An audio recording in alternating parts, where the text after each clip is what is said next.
গল্পটি শুরু হয় ১৯৭৬ সালে সামরেং গ্রামের জারুগান বাজার থেকে, যেখানে আমরা দেখি কিছু বাচ্চা খড়ের বল তৈরি করে মাঠে খেলতে যাচ্ছে। তারপর আবদি নামের এক ছেলের বাবা তাকে সন্ধ্যার আগে ঘরে ফিরে আসতে বলে এবং তারা সবাই একটি মাঠে খেলতে যায়। সন্ধ্যা হয়ে আসার আগেই সব বাচ্চারা ঘরে ফিরে যায়, কিন্তু আবির আর ট্রিস আরও খেলতে চায়।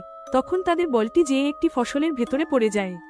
আবদি বলে যে সে আগামীকাল বলটি নেবে, কিন্তু ট্রিস এখনই বলটি নিতে চেয়েছিল, তাই সে আবদিকে ফসলের মাঝখানে নিয়ে যায় যেখানে বলটি পড়ে আছে, এবং তারা সেখানে অদ্ভুত চেহারার একটি মেয়েকে দেখতে পায়। আর ট্রিস সেই মেয়েটির দিকে যেতে শুরু করে। মনে হচ্ছিল যেন মেয়েটি তাকে বশ করেছে। তারপর আবদি ট্রিসের পিছনে যায়, তখন সে দেখতে পায় যে মেয়েটি পাথর দিয়ে মাথায় আঘাত করে ট্রিসকে হত্যা করেছে। তখন আবদি ভয় ওই জায়গা থেকে পালিয়ে গ্রামের সবাইকে নিয়ে ট্রিসের লাশের জায়গায় যায়, কিন্তু সেখানে ট্রিসের লাশ পাওয়া যায় না, কিছু রক্ত সেখানে পড়ে থাকতে দেখা যায়।